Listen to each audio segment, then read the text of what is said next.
আল্লাহ, আমি জীবন সঙ্গিনী হিসেবে চেয়েছি তো শুধু আখিকে। আমার চাওয়ায় তো কোনো খুঁত ছিল না, তবে কেন আমার হলো না? রাব্বুল আলামিন, এবারের শূন্য হাতে ফিরিয়ে দিবেন না আমায় দয়া করে। দ্বিতীয় সুযোগ যখন পেয়েছি, তবে তাতে জয়ী হওয়ার সক্ষমতা আমায় দান করুন মালিক। আমিন। রিদিকাকে নিয়ে কক্ষে চলে যেতে লাগলো, কিন্তু রিদিকা মানতে নারাজ হলো যে এটা তার ভ্রম ছিল। যাচাইয়ের জন্য আরও একবার পিছু ফিরে তাকালো, কিন্তু কাউকেই পেল না। বাড়ি ফিরে আবারও সেই বিষাদে ছেয়ে গেল আখির মন মন সাথে এক রাশ ভাবনার ঢল নামলো। হাতে তো কেন একা রয়ে গেছে জীবনে? কি হলো এমন আদৃত? ম্যাম, একটু আগে একজন এসে এই লেটারটা দিয়ে গেছেন। বললেন ওনাকে ডাক্তার আশরাফ খান পাঠিয়েছেন আপনাকে এই লেটারটা দেওয়ার জন্য।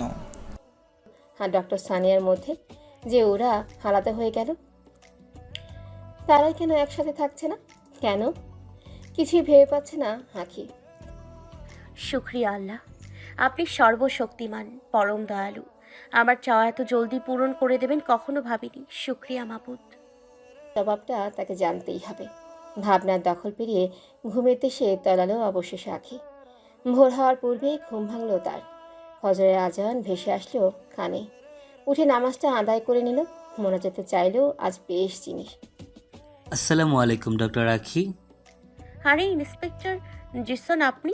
ওয়ালাইকুম আসসালাম। তা কেমন আছেন? এই তো আলহামদুলিল্লাহ। তা হঠাৎ এখানে? ওই আসলে কিছু প্রয়োজনে এসেছিলাম, নয়তো ডিউটি টাইমে এভাবে কখনো আসতাম না। তা বলুন, কি সাহায্য করতে পারি আমি আপনার? আমি আসলে কলি মার্ডার কেস নিয়ে কথা বলতে এসেছি আপনার সাথে। আমার সাথে কলিগকে নিয়ে কি কথা বলতে এসেছেন? সূত্র অনুযায়ী খবর পাওয়া গেছে মিস কলির সম্পর্ক আপনার সাথে ভালো ছিল না। তাছাড়া উনি নাকি আপনার পার্সোনাল খবর ফাঁস করে দেওয়ার হুমকি দিচ্ছিলেন। আপনাকে কলির মৃত্যুর একদিন আগেই সে নাকি আপনার সাথে দেখা করতে এসেছিল। হ্যাঁ, এসেছিল। আর আমার ওর সাথে সম্পর্ক ভালো চলছিল না, এটাও সত্যি। কিন্তু এসবে আপনি কি প্রমাণ করতে চাইছেন? আমি কিছু প্রমাণ করতে চাইছি না মিস আখি। আসলে পুলিশ মানুষ, সন্দেহের তালিকায় সবাইকেই রাখতে হয়, হোক না কেন সে নিজের মা বাবা। বুঝতেই পারছেন, কলি কেসে আপনিও সন্দেহের তালিকায় রয়েছেন মিস আখি। তাই কেসটা চলাকালীন আপনি আমাদের না জানিয়ে দেশের বাইরে কোথাও যেতে পারবেন না। জিনিস। অপরদিকে আদৃত মোনাজাতে হাত পেতেছে। হাসপাতালে আচ্ছা তবে আসি ডক্টর আখি, আমার আরও কাজ আছে। হাসপাতাল ছেড়ে দেওয়ার সিদ্ধান্ত শেষ। হাসপাতাল ছেড়ে দেওয়ার সিদ্ধান্ত নেওয়া শেষ আঁখি। কথাও বলে নিয়েছে কর্তৃপক্ষের সাথে এ নিয়ে। তুমি এখানে কি করতে এসছো আদৃশ? তোমার কাছে এসেছি ফুলফুরি। Are you mad? আমার তো মনে হয় তুমি মেন্টালি সিক। কি করে ডাকতে পারো আবার আমায় ফুলপরি বলে? লজ্জা করে না তোমার? লজ্জা করবে কেন? আমি আমার বউকে ডাকছি। ছি আদৃশ, দ্বিতীয় বউয়ের সাথে রাতের পর রাত কাটাও আর আর প্রথম বউয়ের উপরে অধিকার খাটাও, ছি। কারণ তোমরা দুজনই আমার স্ত্রী। আমার দুজনের ওপরই অধিকার আছে। ও, এবার বুঝেছি। তোমার এক বিছানায় এক নারীতে হচ্ছে না, দুজন চাই একসাথে, তাই না? তবে বিয়ের মতো পবিত্র পথ কেন বেছে নিলে আদৃশ? পতিতালয়ে যেতে পারো। আখি, কি বলছো এসব তুমি? এত নোংরা জিনিস কি করে বলতে পারো তুমি? কেন রে, তুই যা তা নোংরামি করবি আর আমি তা মেনে নিব? সম্মান করব তোকে, রাত কাটাবো তোর সাথে। শুনে রাখ, আমি আঁখি, হৃদিকা না, যে শুধু শরীরের টানে স্বামীর ঘরে পড়ে থাকে। ভালোবাসায় শুধু শারীরিক চাহিদাই সবকিছু নয়। তবে তুই কি বুঝবি সেটা? অধম কি বোঝে ভালোবাসার মানে? তুমি কিন্তু লিমিট ক্রস করছো আখি। লিমিটের কি দেখেছিস তুই রে? হ্যাঁ, এটা হসপিটাল। আজকে আমার শেষ দিন এখানে। চিৎকার চেঁচামেচি করতে বাধ্য করিস না আমায়। চলে যা ভালোই ভালোই। গার্ড ডেকে ঘাড় ধাক্কা দেয়াতে চাই না। বড্ড তেজ না তোমার? আমার সাথে তেজ দেখাও। যাব না আমি। কি করবে শুনি? তোমাকে আমার সাথেই যেতে হবে। রাখি নতুন কোনো হাসপাতালে জয়েন করবে তা এখন অবধি নির্ধারণ করা হয়নি। হাসপাতালের উদ্দেশ্যে বের হবে, তখনই একজন গার্ড আসলো তার কাছে। তার হাতে একটা লেটার ধরিয়ে দিল। গার্ডস গার্ডস বাবার নাম শুনে অতি খুশিতেই লেটারটা এই কুত্তাটাকে ধরে নিয়ে গিয়ে বাইরে ছেড়ে আসো। এ যেন আমার আশেপাশেও না আসতে পারে কখনো। লেটারটা পড়ে এবার চোখে জল চলে এলো। ধরতে হবে না, চলে যাচ্ছি, কিন্তু মনে রেখো আখি, আমাকে ফিরিয়ে দিয়ে তুমি ভুল করছো। আমার মতো কেউ তোমাকে কখনো পাগলের মতো ভালোবাসবে না। ভালোবাসি বলেই পেছনে পড়ে আছি, নয়তো নয়তো তোমার মতো মেয়ের দিকে চোখ তুলেও তাকাতাম না আমি। লেটারটা পড়ে এবার চোখে জল চলে এলো তার।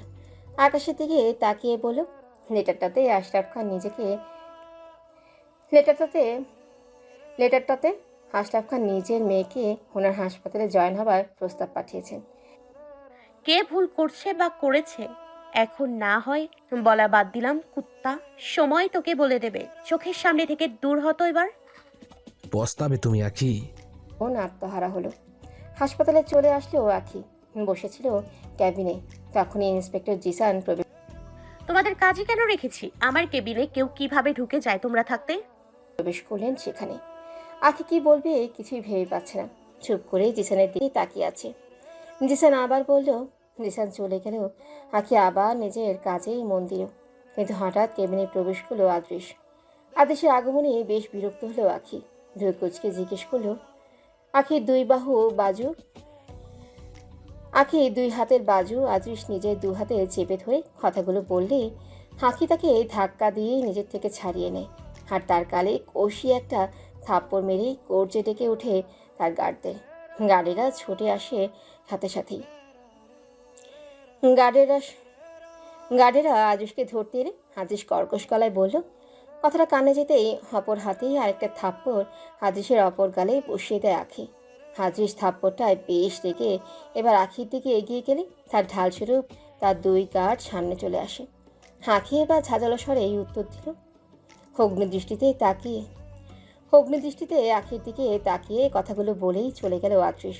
আখি এবার গার্ডদের উদ্দেশ্যে বলল, আখি কোনোরূপ গেটের বাইরেই চলে যাওয়ার চেষ্টা করছে। দুর্ভাগ্যবশত আজকে তার গাড়িটা ড্রাইভার গেটের বাইরেই পার্ক করেছে। আখির গার্ড দুই দিক থেকে তাকে আগলে রিপোর্টারদের ভিড়ের মধ্য দিয়ে নিয়ে যাওয়ার চেষ্টা করছে। এদিকে রিপোর্টারেরা তো সবাই নাছরবান্ধা। তারা ঘেরাও করে রেখেছে তাকে, বেরোতেই দিচ্ছে না। একজন এক এক কথা বলছে। ডক্টর আখি, আপনি কি আদৃশ রহমানকে স্বইচ্ছায় ডিভোর্স দিয়েছেন?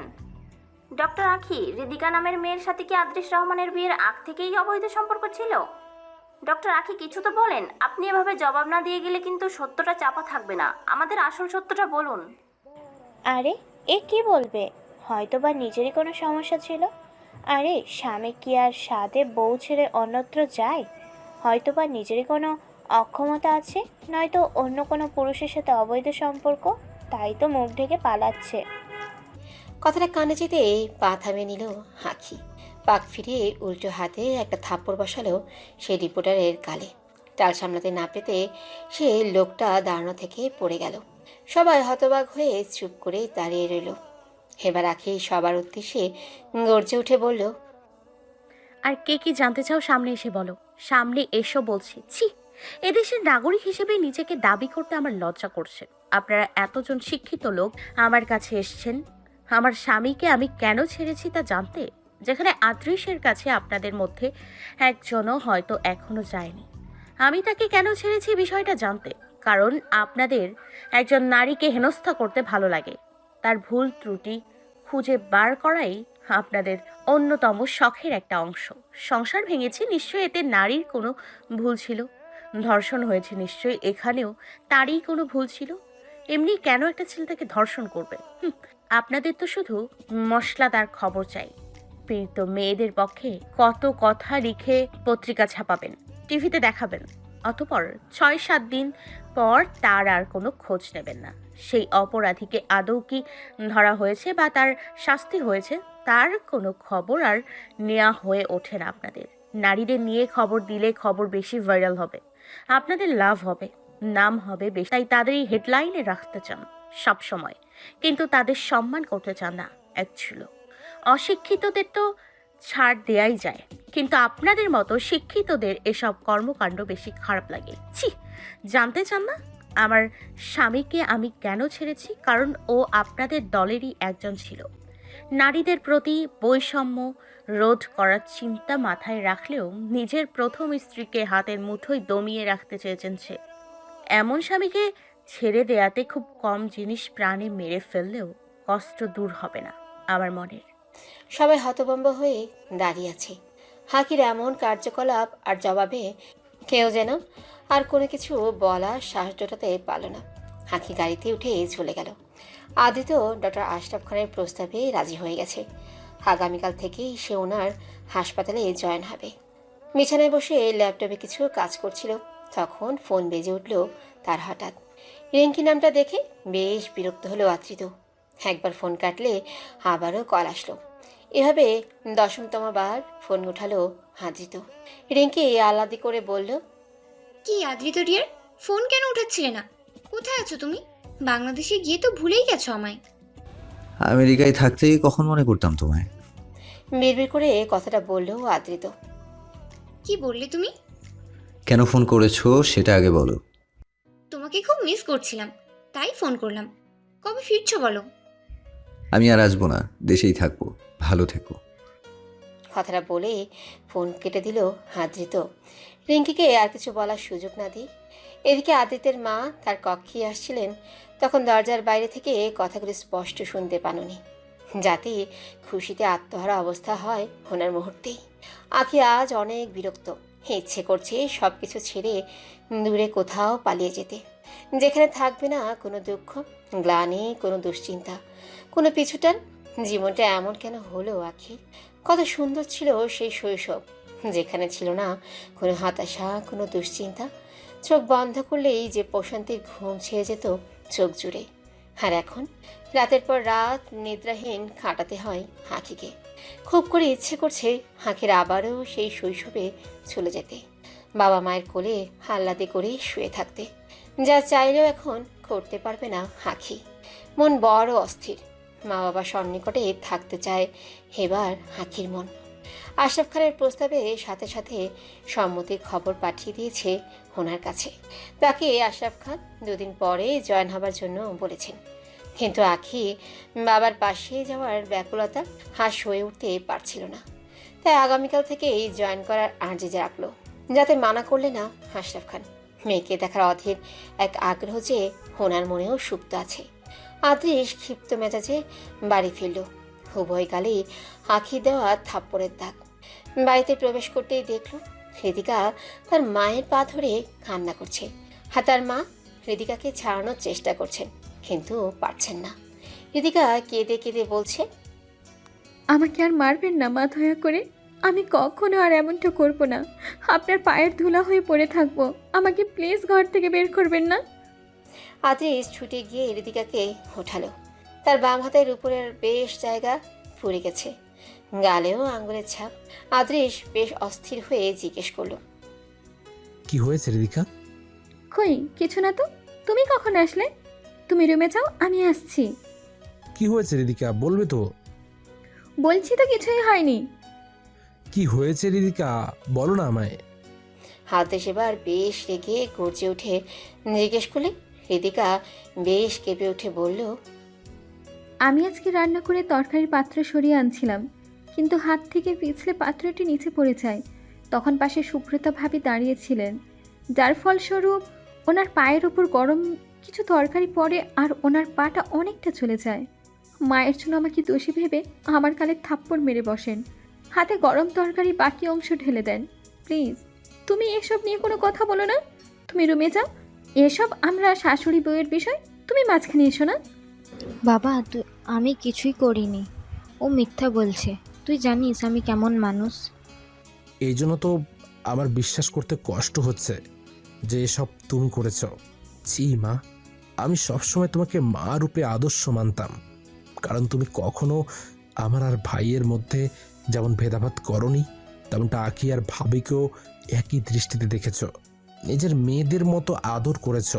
তবে তুমি হৃদিকার সাথে এমনটা কি করে করতে পারলে? আদ্রিস কথা শোনো, হৃদিকা মিথ্যে বলেছে। মা এমন কিছু করেনি, ও ইচ্ছে করে এসব করেছে। এনাফ ভাবি, ও কি পাগল? যে নিজেকে এভাবে নিজে আঘাত করবে? গতকাল যখন হৃদিকা বলেছিল তুমি ওর হাতে খামচি দিয়েছ, আমি বিশ্বাস করতে পারিনি। ছি, তোমরা এতটা জঘন্য! আখি সক্ষম ও সবল ছিল বলে ওর সাথে কিছু করতে পারোনি তোমরা, আর হৃদিকাকে অসহায় ভেবে এমনটা করছো তোমরা, তাই না? কিন্তু এ ভুল দ্বিতীয়বার করো না, বলে দিলাম। আখির মতো হৃদিকাও আমার স্ত্রী, ওর সাথে আবারও যদি কোনো খারাপ ব্যবহার করতে দেখি তোমাদের, তবে আমি ভুলে যাব তোমাদের সাথে আমার কোনো সম্পর্ক আছে। হতপর হৃদিকাকে ধরে নিয়ে কক্ষের দিকে হাঁটা ধরল আদৃশ। সুব্রতা আর আদৃশের মা জাহানারা রহমান তাকিয়ে রইলেন শুধু তাদের যাওয়ার পানে। আমার ছেলে আর আমেরিকা যাবে না, আল্লাহ রহম করলেন অবশেষে। ওর সাথে বিয়ের কথা বলি না, যদি আবার আমেরিকা চলে যায়, যাক এবার নিশ্চিত হলাম। এখন একটা লক্ষ্মী মেয়ের খোঁজ পেলেই হলো। মা, তুমিও না, সারাদিন কি ভাইয়ার বিয়েই ঘুরে তোমার মাথায়। তোমার এই বিয়ের চাপের ভয়েই ভাইয়া হয়তো 6 বছর দেশে আসেননি। এখন আবার এসব শুরু করলে, আবার চলে যাওয়ার জন্য না উঠে পড়ে লাগেন। তবে কি করব বল, ওর বিয়ের বয়স তো পেরিয়ে যাচ্ছে। মা, তুমি চিন্তা করো না তো, ভাইয়া অ্যাডাল্ট, জোর করে তুমি ওনাকে বিয়ে করাতে পারবে না। নিজের জীবন ভাইয়াকে সামলে নিতে দাও, দেখবে ভাইয়া ঠিকই একদিন এগিয়ে যাবে। আর কত রে মা, আখি চলে যাওয়ার পর থেকে আমার ছেলেটাকেই হারিয়ে ফেললাম আমি। আর কবে ফিরে পাবো ওকে আমি? মা, নিরাশ হয়েও না, তুমি দেখে নিও, আল্লাহ ভাইয়ার দিকে ঠিকই মুখ তুলে তাকাবেন। ওনার জীবনে খুব জলদি সুখ চলে আসবে। আজ আদ্রিতের খুশি 1000 গুণ বেড়ে গেছে। আশরাফ খানের কাছে নিজের সাথেই নতুন কোনো ডাক্তার ওনার মেডিকেল কলেজে নিয়োগ হবেন কিনা জানতে চাইলে উনি আদ্রিতকে তার লিস্ট দেখালেন, যেখানে আখির নাম দেখে যেন পাহাড় সমান প্রাপ্তি নিমিষেই পাওয়া হয়ে গেল আদ্রিতের। আখি আজ থেকে জয়েন হবে, বিষয়টা তার খুশিতে অতিরিক্ত আমেজ জুড়ে দিল। খুশিতে মন আজ যে নাচতে ইচ্ছে করছে আদ্রিতের। সাত সকালে ঘুম ভেঙেছে, সময় যেন কাটছেই না তার। কবে হাসপাতালে যাওয়ার সময় হবে, আর কবে যে তার আখিকে দেখতে পাবে। মনের উথাল পাথাল ভাব আজ হয়তো আখিকে দেখার আগ অব্দি কমবেই না। মেরুন রঙের একটা শার্ট পরেছে, শার্টটা আখির দেওয়া। সেদিন হঠাৎ এই শার্টটা নিয়ে হাজির হয়েছিল আখি আদ্রিতের সামনে। আজকে আপনি এই শার্টটা পরবেন। কেন? আমি তোমার দেওয়া শার্ট পরবো কেন? তাছাড়া আমার রঙিন জিনিস পছন্দ না। কোন শোকে জীবন সাদা কালো করে রেখেছেন আপনি শুনি? হ্যাঁ, এটা জানি আপনাকে কালো রঙেই বেশি মানায়, কিন্তু অন্য রঙেও মাশাআল্লাহ খারাপ লাগবে না। এই মেরুন রং আপনার উপর যা লাগবে। আমি পরবো না এটা। আপনাকে পরতেই হবে, আর না পরলে আপনি ভালো করে চেনেন আমায়। ভরা সমাজে আমার হাতে গায়ের শার্ট না ছেড়াতে চাইলে এটা ভালোই ভালোই পরে বাইরে আসেন। এখন আমি রুম থেকে যাই, আপনি শার্ট পরুন কেমন? কথাটা মনে পড়তেই আদ্রিতের মুখে বাঁকা একটা হাসি ফুটল। হাসিটাতেও লুকিয়ে আছে আখির স্মৃতি। আখি বলতো, ডক্টর আদিত্য সবসময় হাসেন না কেন আপনি? আপনাকে হাসলে যা লাগে। অবশেষে আখির পাশে থাকার, তাকে ফিরে পাওয়ার একটা সুযোগ আদ্রিত পেয়ে গেল। হাতছাড়া করবে না এই সুযোগ, প্রাণ থাকতে। আর সে প্রেমিক পুরুষ মনে পুষে নিয়েছে তীব্র এক আকাঙ্ক্ষা। আখির পছন্দ অনুযায়ী আজকে তৈরি হলো আদ্রিত। তাকে চোখ ভরে দেখার অধিকার চেয়ে শুধু তার সুখ পাখি। আখির মন আজকে বেশ ভালো। অবশেষে অপেক্ষার প্রহর ফুরালো তার। লম্বা একটা কুর্তি পরে চোখে কাজল টানলো আখি, চুলগুলো আজ ছেড়ে দিল, হাতে ঘড়ি পরল, কানে হালকা দুল ও পায়ে পায়েল দিল। তারপর অ্যাপ্রন পরে বেরিয়ে গেল হাসপাতালের উদ্দেশ্যে। আদিত্য রেডি হয়ে সিঁড়ি দিয়ে নামছে। শায়লা মির্জা তাকে নাস্তার জন্য ডাকতে যাবেন, তার আগেই আদিত্যকে বেরিয়ে আসতে দেখলেন। আরে বাবা, তুই কোথায় যাচ্ছিস? নাস্তাটা করে যা। না মা, তারা আছে। আজকে হসপিটালের প্রথম দিন, স্পেশাল কেউ আসছে, যেতে হবে তাড়াতাড়ি, চলি। কথাটা বলেই আদিত্য বেরিয়ে গেল। ছেলের উৎফুল্ল মনোভাব বুঝে উঠতে পারলেন মা। স্পেশাল কেউ কথাটা মনে ওনারও খুশির জোয়ার তুলল। অবশেষে ওনার ছেলে কি জীবনে এগোতে চলেছে, মনে আশাটা প্রস্ফুটিত হলো ওনার। সময়ের আগেই চলে এসেছে আদ্রিত। নতুনদের আগমনের জন্য মেডিকেল কলেজে সংবর্ধনা অনুষ্ঠান আয়োজিত হয়েছে। একে একে সবাই সেই সমারোহে যোগদান করছে। নতুন 6 জন ডাক্তার নেওয়া হয়েছে। সবাই ইতিমধ্যে উপস্থিত হয়ে গেলেও আখির খোঁজ নেই। যদিও অনুষ্ঠান শুরুর অনেক সময় বাকি এখনো, তবুও আদ্রিতের মনে নেই একটুও প্রশান্তি। গেটের দিকে চোখ রেখে বসে আছে, কবে তার সুখ পাখিকে এক পলক দেখতে পাবে। অবশেষে আর ধৈর্য ধরে রাখতে না পেরে গেটের দিকে যেতে নিলে আখির গাড়ি গেটের ভেতরে প্রবেশ করলো। গাড়ি থামলে ভেতর থেকে নামলো আখি। অপলকে তাকিয়ে আছে আদৃত তার প্রেয়সীর দিকে। সেই কাজলটালা চোখের প্রেমে যে আজ আবার নতুন করে পড়ল সে। ঘন লম্বা সেই চুল, সেই মায়াবী চেহারা, সারাদিন তাকিয়ে থাকলেও যে মন ভরবে না আদৃতের। এর চেহারা আর মায়ায় কাটিয়ে দিতে সারা জীবনও কম পড়ে যাবে তার। গাড়ি থেকে নামতেই আখির চোখ গেল আদৃতের উপর। মুগ্ধ চাহনিতে তাকিয়ে আছে সে। এই মুগ্ধতা তো আখির আগেও অনেকবার আদৃতের চোখে নিজের জন্য দেখেছিল, কিন্তু তার এক অংশ তো সত্য ছিল না। তবে আজকের অংশকে কিভাবে সত্য মানা যাবে? না, হে মুগ্ধতা আখির জন্য হতেই পারে না। এবার আখির খেয়াল গেল আদৃতে পরনের শার্টের উপর। শার্টটা কেমন জানি পরিচিত লাগলো আখি। চোখ পড়ল আখির শার্টের কলারের উপর, যেখানে ছোট্ট করে আখি লেখা, যেটা আখি নিজের আদৃতের শার্টে লিখিয়ে দিয়েছিল। শার্টটা কি করে ভুলতে পারে আখি? তার মানে এটা আখির দেওয়া আদৃতকে প্রথম শার্ট। আখির মনে এবার গভীর প্রশ্ন ঘুরপাক খেতে শুরু করলো। ডক্টর আদিত্য তো কখনো আমায় ভালোবাসেননি, তবে আমার দেয়া শার্ট এখনো কেন সামলে রেখেছেন? এর কি মানে হতে পারে? যদি ভালোই না বেসে থাকেন, তবে 7 বছর আগের শার্ট কেন সামলে রাখবেন? গুড মর্নিং আখি। মুগ্ধতা কাটিয়ে আদিত্য স্বাভাবিক অবস্থায় আসার চেষ্টা করে সকলে শুভেচ্ছা জানালেন। আখি ধ্যান ভাঙল, হাসি মুখেই জবাব দিল, গুড মর্নিং ডক্টর আদিত্য, কেমন আছেন? এই তো আলহামদুলিল্লাহ, তুমি? আল্লাহ যেমনটা রেখেছেন। তা এখানে দাঁড়িয়ে থেকে কি করবে? ভেতরে চলো। চলুন। অতঃপর দুজনেই সমারোহে অংশগ্রহণ করলো। হদেশের মন ভালো নেই, বুঝতে পারছে রিদিকা। রাতেও শুধু রিদিকার ক্ষততে ওষুধ লাগিয়ে ওকে ঘুম পাড়িয়ে ওর কক্ষ থেকে চলে এসেছিল সে। হাদেশের গালের কালচে দাগ সম্পর্কে জানতে চাইলে তাকে কিছুই জানালো না হাদৃশ। বর্তমানে রেডি হয়ে বেরিয়ে যাবে, তখনই রিদিকার সামনে এলো। কোথায় যাচ্ছ আদ্রিস? ব্রেকফাস্ট করবে না? না রিদিকা, ইচ্ছে নেই। তোমার হাত এখন কেমন আছে? এখন ঠিক আছে, আগে বলো কোথায় যাচ্ছ? তোমার গালের দাগ সম্পর্কেও কিছু বললে না। আমি জানি তোমার মন খারাপ, আমি তো তোমার স্ত্রী, আমার সাথে তো সব শেয়ার করতেই পারো। বলো না কি হয়েছে? এখন ভালো লাগছে না রিদিকা, পরে বলবো, কাজ আছে, যাই। তুমি তোমার খেয়াল রেখো। বাবি আর মা তোমায় যদি কিছু বলে তবে আমাকে ফোন করো, কেমন? কিছু লুকাতে যেও না আবার। এখন চলি আমি। রাতে কখন ফিরবে? রিয়াদের সাথে যাব একটু, তাই ফিরতে একটু দেরি হবে। রিয়াদ? রোজ কি ওর সাথে সময় কাটানো জরুরি? একটাই বেস্ট ফ্রেন্ড আমার, দিন শেষে ওর সাথে সময় কাটাতে ভালো লাগে। আখির ওকে নিয়ে কখনো কোনো সমস্যা হয়নি, আশা করি তোমারও হবে না। কথাটা বলেই চলে গেল আদৃশ। সমারোহে নতুন আসা সকল ডাক্তার একে একে নিজেদের কিছু মূল্যবান বক্তব্য প্রদান করলেন। ঠিক সেভাবে আদৃতও করল। এবার আখির পালা। আদিত্য মনোযোগ সহকারে আখির বলা প্রতিটা লাইন শ্রবণ করছে। আখির বক্তব্যে বেশিরভাগ নারীদের নিজেদের প্রতিষ্ঠিত করে তোলার অনুপ্রেরণা রয়েছে। অতঃপর বক্তব্যের শেষের দিকে বলল আখি, সব শেষে এটাই বলবো, আমাদের সবাইকে মা বাবার সম্মান করা উচিত, কখনো তাদের অবাধ্য হওয়া উচিত না। একটা সন্তান গড়ে তুলতে মা বাবা যে ত্যাগ স্বীকার করেন, তা হয়তো আমরা কেউ কখনো পারবো না মা বাবার জন্য। তাই বেশি কিছু না হলেও তাদের কথার মান তো আমরা দিতেই পারি।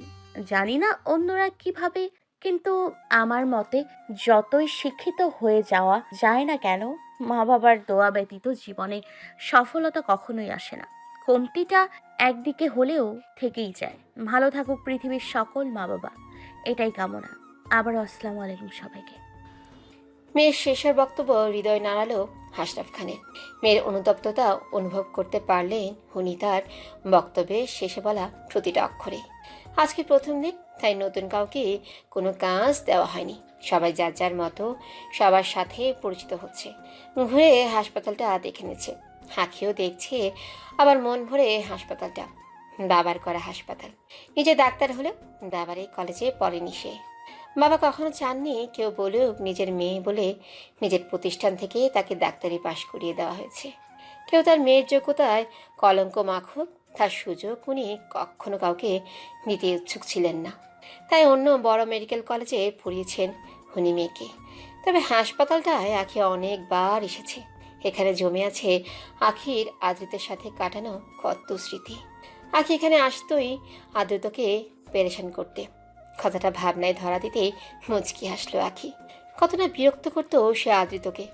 এভাবে কোনো ছেলে কোনো মেয়েকে উত্ত্যক্ত করে বলে মনে হয় না যেমনটা আঁখি আদ্রিতকে করতো। ভালোবাসতো যে তাকে বড্ড, স্বপ্ন দেখেছিল তাকে নিয়ে।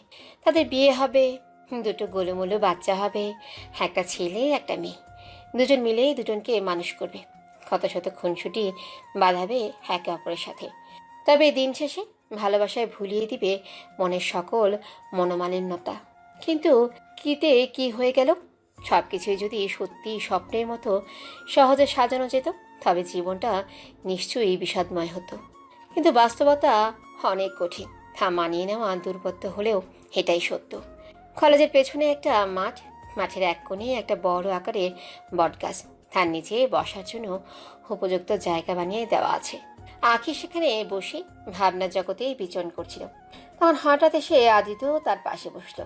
অল্পক্ষণ দুজনেই নীরবতা বজায় রাখলো। অতঃপর আঁখি বলল, তা এতদিন কোন হসপিটালে ছিলেন? আমেরিকাতে একটা হাসপাতালে ছিলাম। আমেরিকাতে? কিন্তু কেন? আপনি তো কখনো দেশের বাইরে গিয়ে কাজ করতে চাননি। তবে হঠাৎ এমন চিন্তা মস্তিষ্কে নাড়া দিয়ে ওঠার কারণ জানতে পারি? কাউকে সুখী করতে গিয়ে নিজের অনিচ্ছার পথটাই বেছে নিতে হলো। আপনি একটু বদলাননি। ঘুরিয়ে কথা বলার অভ্যেস কবে যাবে আপনার বুড়ো দাদু হয়ে গেলে?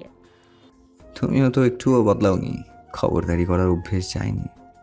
কথাটা শুনে আঁখি বেশ খক করে হেসে তাকালো আদিত্যের দিকে। ঠোল পড়া গালের সে মোহনীয় হাসি এত বছর পর আবারও চোখ ভরে দেখতে পেয়ে নিজেকে ভাগ্যবান বলে মনে হলো আদিত্যের। আঁখি হাসি মুখেই বলল, হাসেন না কেন? যত যা হয়ে যাক না, হাসার পণটা এখনো ভাঙেনি আপনার, তাই না? হাসানোর নির্দিষ্ট জনজীবনে না থাকলে কিভাবে হাসি খুশি বাঁচা যায় বলো? আঁখি আদিত্যের বলা কথাটা শুনে তাকানো স্থির রাখলো তার দিকে। গভীর দৃষ্টিতে তার মনোভাব যেন পড়ে নিতে চাইল তার চোখের মাধ্যমে। ঠিক তখন একজন নার্স এসে ডাক দিল তাদের। Sir ma'am, doctor Ashraf Raihan আপনাদেরকে ডেকেছেন। নার্সের কথায় দুজনেরই ধ্যান ভঙ্গ হলো। উঠে চলে গেল দুজন একসাথে, আর কোনোই কথা বলল না। রাত প্রায় 11টা। রিপোর্টার লিজান তার বাসস্থানে ফিরছে।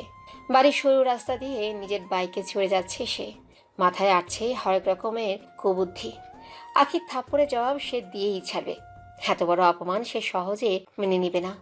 আখিকেও সমপরিমাণ ফিরিয়ে দিবে। তাকে নিয়ে কি এমন খবর ছাপলে আখি কোথাও মুখ লুকানোর আশ্রয় পাবে না, ভাবনাটা পেরেশান করে তুলেছে তাকে। তার ভাবনাকে বিরক্তিতে পরিণত করলো হঠাৎ তার বাইকের চাকায় সমস্যা হয়ে যাওয়া। সহসা বাইকটার চাকায় কিছু লাগলেই তার চলার গতি হারিয়ে ফেলে।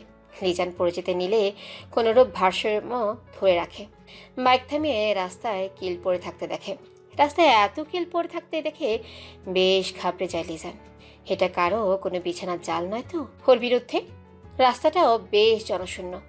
এত রাতে এখান দিয়ে লোক সমাগম কম। মনে ভয় নাড়া দিয়ে গেল লিজানের। বাইকটাকে টেনে নিয়ে বাড়ির দিকে দ্রুত গতিতে যাওয়ার চেষ্টায় এগিয়ে যাবে, তার আগেই পেছন থেকে লিজানের মাথায় পড়ল ভারী কিছুর আঘাত।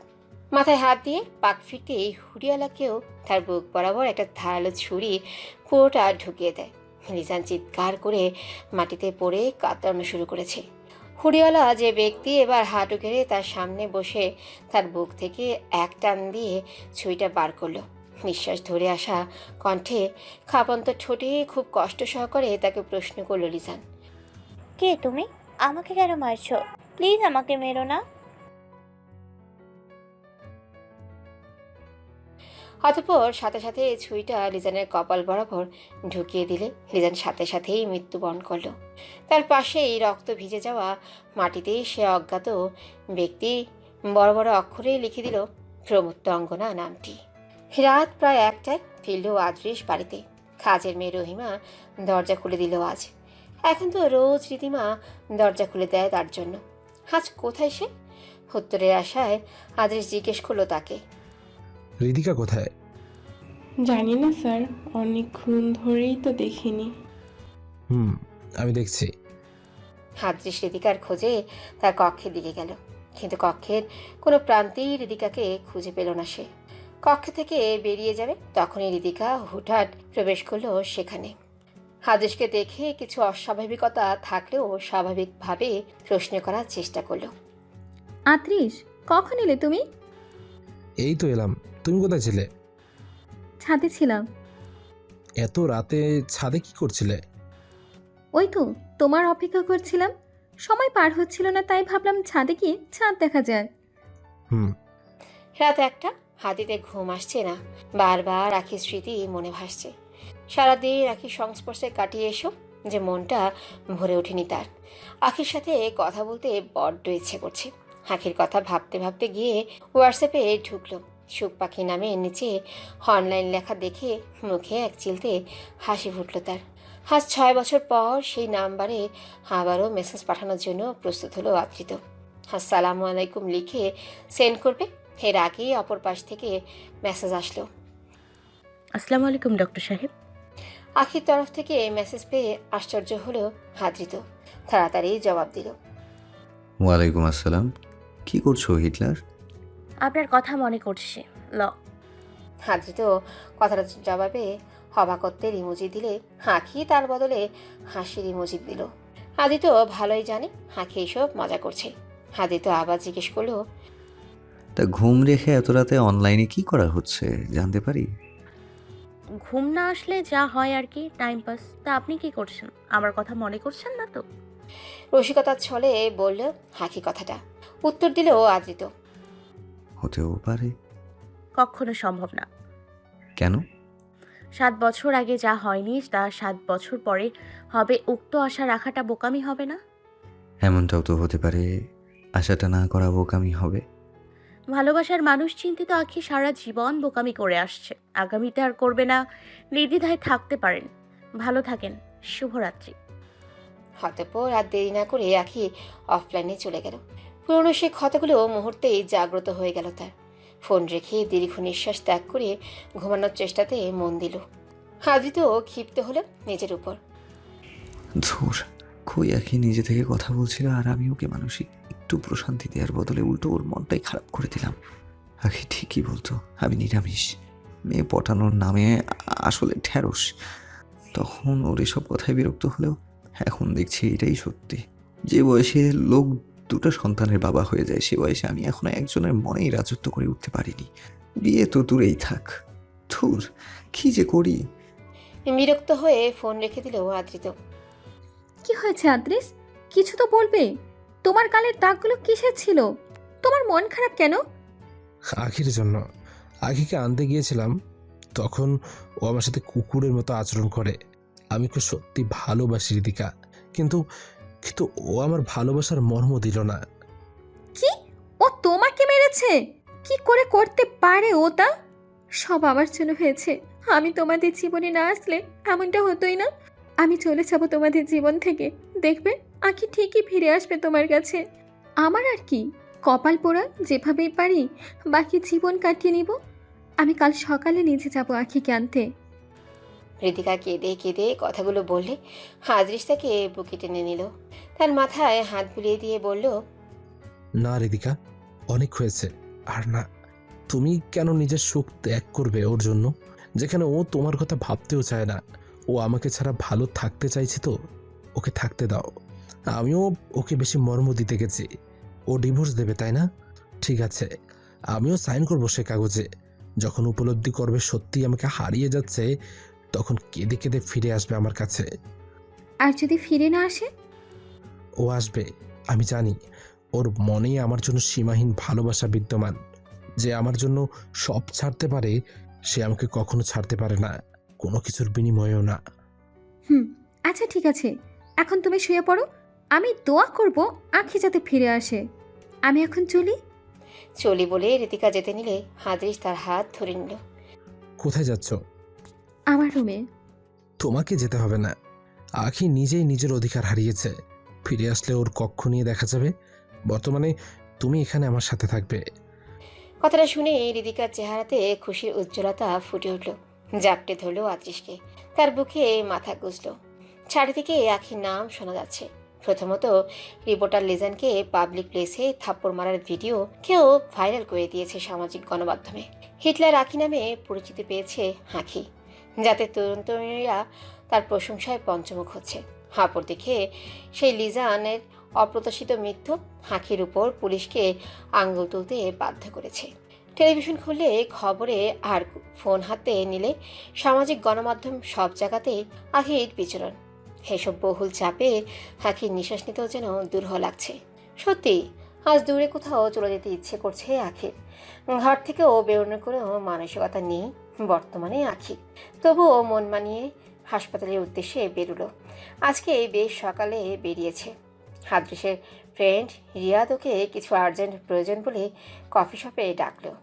আখি যদিও বলেছিল তার বাড়িতে চলে আসতে, তবে রিয়াদ তাকে কফি শপে আসার জন্য অনুরোধ করলো। আখি বলল হাসপাতালে যাওয়ার আগে 5-10 মিনিটের সময় ও রিয়াদকে দিতে পারবে। তাতেই রিয়াদ রাজি হয়ে গেল। আখি আসার আগেই রিয়াদ এসে সেখানে তার জন্য অপেক্ষা করছিল। আখি এসে তার দুজন গার্ড সহিত রিয়াদের বিপরীতের দিকে গিয়ে বসল। রিয়াদ এবার বেশ অস্বাভাবিকতা নিয়ে বলল, আসলে আমি তোমার সাথে প্রাইভেট কিছু কথা বলতে চেয়েছিলাম।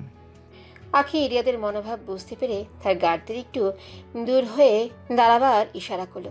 কথা মতো গার্ডগুলো একটু দূর হয়ে দাঁড়ালো। এবার আখি বলল, আশা করি যা বলার তাড়াতাড়ি বলবে রিয়াদ। আমি কিন্তু তোমাকে সময় বেশি দিতে পারবো না, তোমার ভালোই জানা আছে। তোমাকে তো পাওয়াই যায় না। এখন যখন হাতে লাগালে পেয়েছি, তবে যা বলে পরিষ্কার করে বলে দিব।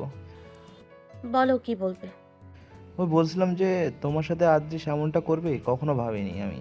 ওকে আমি বেস্ট ফ্রেন্ড মনে করতাম, ভালো মানুষ মনে করতাম, কিন্তু ও কি করলো? তোমার মতো মেয়েকে হাতছাড়া করলো সামান্য ঋতিকার জন্য। কত বড় বোকা হচ্ছি। ওর জায়গায় আমি হলে কখনো এমনটাই করতাম না।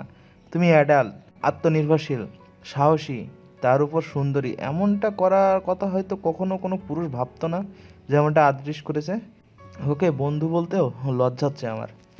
তুমি কি বলতে চাও রিয়াদ, পরিষ্কার করে বলো। দেখো আখি, অনেকদিন ধরেই তোমার সাথে আমার চ্যাট হয় তুমি ভালোই বুঝে গেছো যে আমার মনোভাব। এখন আর ঘুরিয়ে কিছু বলতে চাই না তোমায় আমি তোমাকে ভালোবেসে ফেলেছি আখি, সত্যি বলছি। আদৃশের মতো কখনো তোমাকে ঠকবা না। বুঝলাম। তা তোমার আগের স্ত্রী আর দুটো সন্তানকে কি করবে ভাবছো? আরে ওদের নিয়ে তুমি চিন্তা করো না তো। মাসুমাকে তো এমনিতেই ছাড়ছি আমি, ওর সাথে ভালো যাচ্ছে না। আমার আর সেখানে প্রশ্ন, আমার বাচ্চাদের ওরা মাসুমাদের কাছেই থাকবে, ওদের ভরণ পোষণ আমি দেব।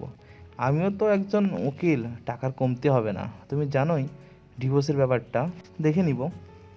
সহসা আখি রিয়াদের এক হাত অতি স্বাভাবিকভাবে খামচে ধরে দাঁতে দাঁত কটমট করে বলতে শুরু করলো, পাবলিক প্লেসে তাই সিন ক্রিয়েট করতে চাইছি না, এমনিতে অনেক প্যারায় আছি। নইলে এখনই তোর এমন জায়গায় এমনভাবে মারতাম যে আবারও বাচ্চা জন্মদানের যোগ্য থাকতি না। শালা লুচ্চা। কত ভালো ভাবতাম তোকে, কিন্তু কয়েকদিনে তোর সাথে চ্যাটে কিছু কথা বলে বুঝতে পারলাম তুই কেমন। আমি তো এমনিই তোর কথার উত্তর দিতাম আদৃশের বন্ধু ভেবে, কিন্তু তোর মনোভাব বুঝতে পারার পর তোকে এড়িয়ে চলি। অবশেষে তুই দেখিয়ে দিলি তোর আসল রূপ। আদৃশের ফ্রেন্ড তুই, তোর কাছ থেকে আশাও আর কী বা করা যেতে পারে জানিস?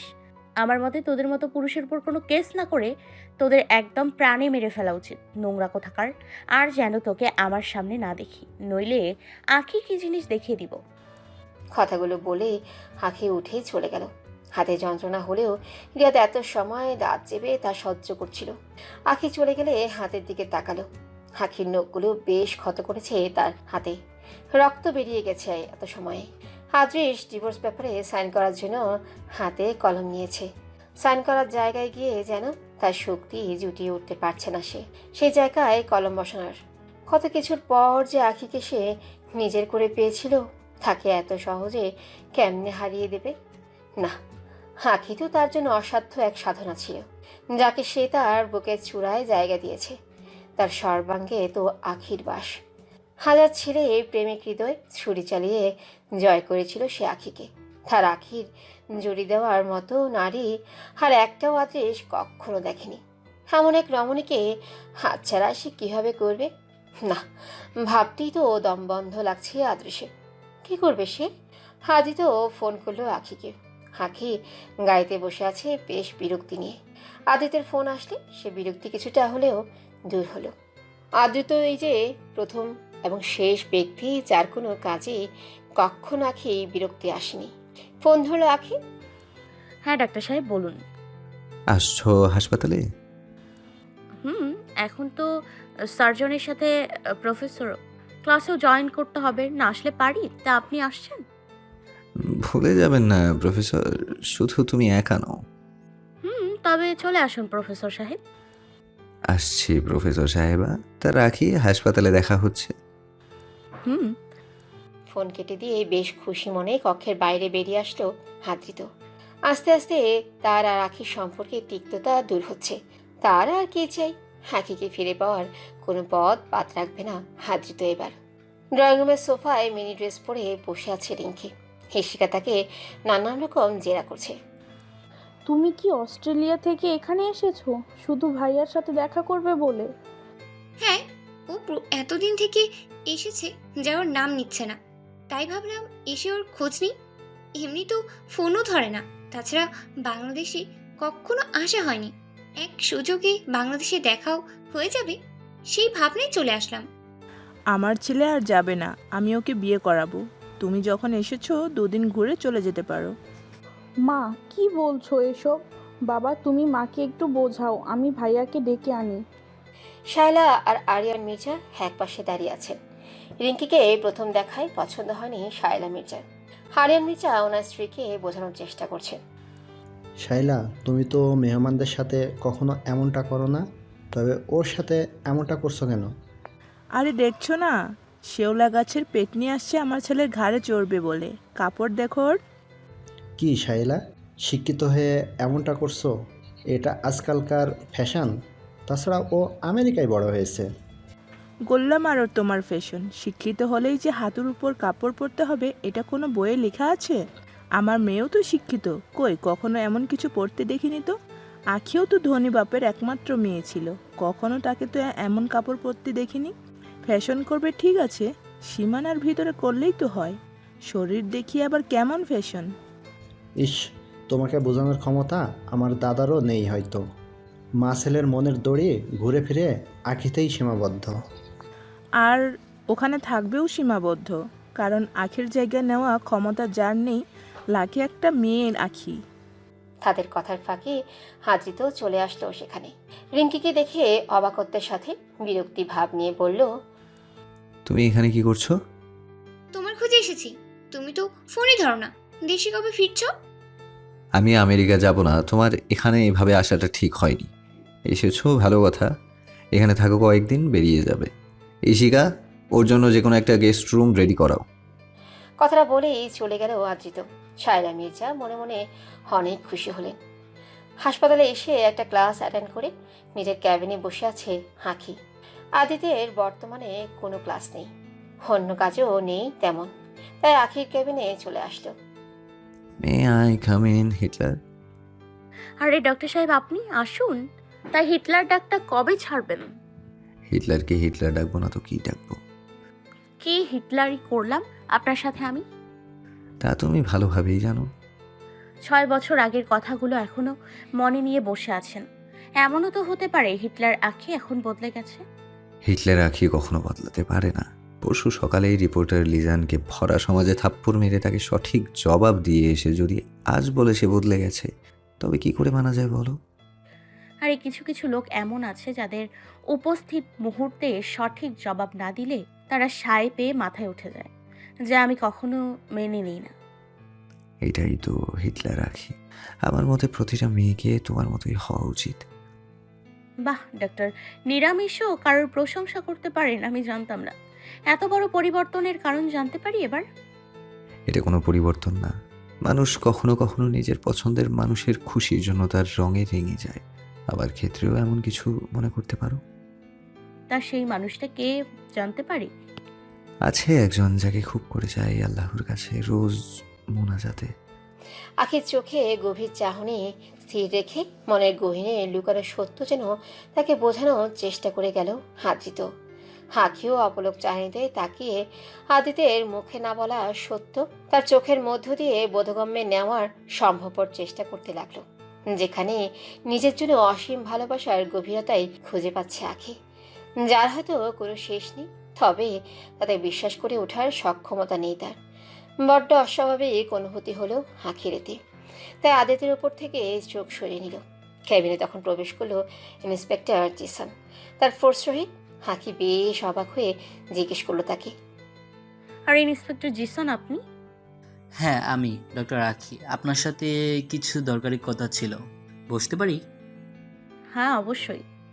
জিসান বিচক্ষণ এক দৃষ্টি আদিত আর আখি উভয়ের উপরই বুলিয়ে আদিতের পাশের চেয়ারে বসলো। এবার বলা শুরু করলো, হ্যাঁ তুমি আখি, আমার আবার সময় কম, তাই সোজা পয়েন্টে আসি। আপনি গত পরশু রিপোর্টার লিজেন্ডকে পাবলিক প্লেসে থাপ্পড় মেরেছেন। ওনার সাথে আপনার সমস্যা হয়েছিল আর কাল রাতেই তাকে নির্মমভাবে হত্যা করা হয়। কলি আর লিজেন্ড মার্ডার কেসে আপনি বর্তমানে মেন সাসপেক্ট। তাই বলুন, কাল রাত 11টার সময় আপনি কোথায় ছিলেন? আমার বাড়িতে, কিন্তু কেন? তার কি কোনো প্রমাণ আছে আপনার কাছে? অবশ্যই, আপনি আমার বাড়ির সিসিটিভি ফুটেজ চেক করতে পারেন। রাত 11টায় আমি আমার খাবার টেবিলে বসে ডিনার করছিলাম। আপনার বিশ্বাস না হলে সেখানকার ফুটেজ আপনি চেক করে নিতে পারেন। আমার বাড়ি কি, আমি আমার কাজের লোক আর গার্ডদের বলে দিচ্ছি, আপনি নির্দ্বিধায় যান। কথাগুলো বলেই আখি তার একজন গার্ডকে ফোন করলো। আমির, একজন ইন্সপেক্টর আসবেন, নাম জিসান হাসান। ওনাকে আমার বাড়ির সকল স্থানের সিসিটিভি ফুটেজ দেখিয়ে দেবেন। উনি যে দিনের আর যে ক্ষণের দেখতে চাইবেন সব। Okay ma'am. ফোন কেটে এবার বলল আখি, এবার আপনি যেতে পারেন। ধন্যবাদ, আপনি না বললেও আমি তা করতে যেতাম। আর তা করতে আপনি আমাকে আটকাতেও পারতেন না, কিন্তু ভাবলাম এর আগে আপনাকে বলে নেওয়া যাক। আমি আবার অপরাধীদের সবসময় একটা সুযোগ দিতে পছন্দ করি। আপনি এত আত্মবিশ্বাসের সাথে কিভাবে বলতে পারেন যে আখি অপরাধী? ভুলে যাবেন না, প্রমাণ ব্যতীত আপনার কাউকে মন করা অপরাধী বলার কোনো ক্ষমতা নেই। ক্ষমতা নিয়ে আমার সাথে কথা বলতে আসবেন না ডাক্তার আদিত্য। আপনি আপনার কাজ করুন, আমাকে আমার কাজ শেখাতে না আসলে খুশি হব। আদিত্য আর কিছু তাকে বলবে এর আগেই আখি বলল, ইটস ফাইন ডক্টর আদিত্য, ওনাকে ওনার কাজ করতে দিন। আমি জানি আমি কে আর আমি কি করতে পারি। বাকি তো সন্দেহ যে সেই করতে পারে। করতে দাও, প্রমাণ ব্যতীত কারোরই কিছু করার থাকে না, এখন সে পুলিশ হোক বা কোনো দেশের প্রধানমন্ত্রী। ওভার কনফিডেন্ট ভালো না ডাক্তার আখি, প্রমাণ সহিত কথা বলতে আসবো আপনার সাথে। আমিও অপেক্ষা করব আপনার। আখি নির্ভয়ে ইন্সপেক্টর জিসানের জবাব দেয়। ইন্সপেক্টর জিসান প্রস্থান করেন সাথে সাথে। আখি এবার টেবিলে রাখা গ্লাস থেকে গ্লাস ভর্তি পানি এক টানে খেয়ে নেয়। আখির ভাবসাব দেখে আদিতের কেমন জানি লাগলো, যেন আখিকে স্বাভাবিক দেখা যাচ্ছে না। আদিত্য কিছু বুঝে ওঠার আগেই আখি জ্ঞান হারিয়ে ফ্লোরে পড়ে গেল। বেশ চিন্তিত হয়ে বসে আছে জিসান। আখির বাড়ির সিসিটিভি ফুটেজ চেক করে এসেছে। লিজানের মৃত্যুর সময় আখি তার বাড়িতেই ছিল, এমনকি কলির মৃত্যুর সময়ও আখি তার বাড়িতেই ছিল সিসিটিভি ফুটেজ মোতাবেক। তবে কে খুন করলো এদের? সব কিছু তো আখিকে ইশারা করে, কিন্তু সে একসাথে দুই স্থানে কিভাবে থাকতে পারে? কলি আর লিজানের পোস্টমর্টেম রিপোর্ট অনুযায়ী তাদের মৃত্যুর সময় তো আর ভুলও দেখাতে পারে না। কিছু ভেবে মেলাতে পারছে না জিসান। হঠাৎ তার একজন কনস্টেবল আসলেও তার কাছে।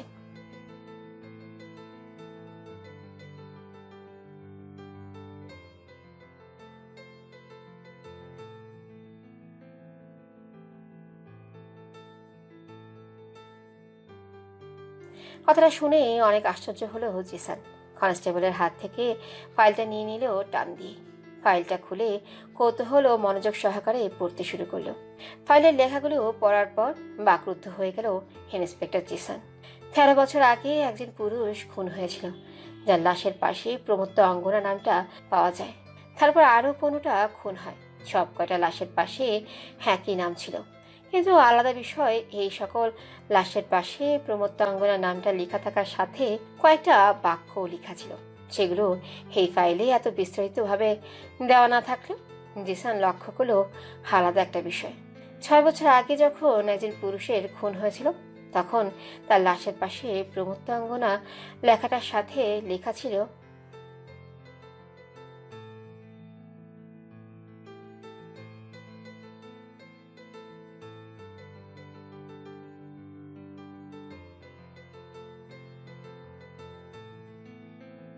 কিন্তু এর পরবর্তীতে 2টা লাশের পাশে প্রমত্ত অঙ্গনা নাম ব্যতীত অন্য কোনো বাক্য পাওয়া যায়নি। 13 বছর আগের ফাইল অনুযায়ী প্রমত্ত অঙ্গনা তার নামের সাথে খুনের কারণ বলে দেয়, কিন্তু 4 বছর আগে শেষ সেই 2 খুন আর এখন কলিয়া লিজানের খুন, এই 4টে লাশের পাশে প্রমত্ত অঙ্গনার নাম ব্যতীত আর কিছুই পাওয়া যায়নি। এর মানে কি হতে পারে? এই প্রমত্ত অঙ্গনা একজন না 2 জন? এমনও হতে পারে কেউ আসল প্রমত্ত অঙ্গনার নাম নিয়ে নিজে খুন করে বেড়াচ্ছে। সবকিছু যেন মাথার উপর দিয়ে যাচ্ছে জিসানের। অনেক ভাবনার পর জিজ্ঞেস করলো হাবিলদার ফয়েজকে জিসান। ফয়েজ সাহেব, 13 বছর আগে প্রমত্ত অঙ্গনা কেস কে দেখেছিল আপনি জানেন? আপনি পুলিশ ফোর্সে অনেক আগ থেকে আছেন, আপনি জানতে পারেন বলে মনে হয় আমার। স্যার, যতটুকু জানি ইন্সপেক্টর ইশতিয়াক কেসটা দেখেছিলেন, কিন্তু আমি শুনেছি এই বিষয়ে জানি না তেমন কিছু। ইশতিয়াক সাহেবের বাড়ির অ্যাড্রেস জোগাড় করে দিতে পারবেন আমায়? ইয়েস স্যার, আমি দেখছি। স্যালাইন চলছে আখি, অচেতন হয়ে পড়ে আছে একটা ক্যাবিনের বেডে। পাশে আদিত্য বসে আছে। খুব ইচ্ছে হলো তার আখির মাথায় হাত বুলিয়ে দেওয়ার, তার হাতটা ধরার, তবে হাতটা ধরতে গিয়েও ধরল না। ব্যথা ভরা ছড়ে বলল, তোমার অগোচরে কখনো তোমাকে স্পর্শ করিনি, আর করবো না। আমার ভালোবাসায় যে কোনো অপবিত্রতা নেই সুখ পাখি। আমি যদি পারতাম তবে এক নিমিষেই তোমার সব অশান্তির কারণ দূর করে দিতাম, নিয়ে যেতাম তোমাকে নতুন এক সুখের ছোঁয়ায়, যেখানে দুঃখ তোমায় দূর থেকেও দেখে যাওয়ার সাহস জুটিয়ে উঠতে পারতো না। সেই স্বাধীন চঞ্চল আখি কখনো আর দুঃখের সাগরে তলিয়ে যেতে পারতো না। আমারই দোষ ছিল আখি। সেদিন যদি ওভাবে চলে না যেতাম, জোর করে নিজের ভালোবাসা নিজের কাছে ধরে রাখতে চাইতাম, তবে হয়তো আজ আমাদের দুজনেরই জীবন সুখে ভরপুর হতো। তুমি চিন্তা করো না, আমি ফিরে যখন এসেছি তবে তোমায় কখনো পিছু টানে পড়তে দিব না। মিথ্যে হাসির আড়ালে আর কখনো তোমাকে লুকাতে দিব না। তোমার চেহারার হাসিতে শুধু সত্য সুখ লুকিয়ে থাকবে, তুমি দেখে নিও। আখির দিকে তাকিয়ে আদিত্য কথাগুলো বলছিল। হঠাৎ আখির জ্ঞান ফিরে চোখ খুলে তাকিয়ে দেখে সামনে আদিত্য বসে আছে। আখি ঝটপট উঠে বসতে আদিত্য তাতে বাধা প্রদান করে। কি করছো? শুয়ে থাকো, তোমার শরীর অনেক দুর্বল, you need rest. I fine doctor Aditya. তা আমাকে এখানে কেন এনেছেন? আর স্লাইনে কি দিল? সামনে বসে থাকা এক জলজ্যান্ত মানুষকে দেখতে পাও না? তার মানে আপনি আমায় কোলে করে এনেছেন? তো আমি তোমায় আর কিভাবে আনতে পারতাম?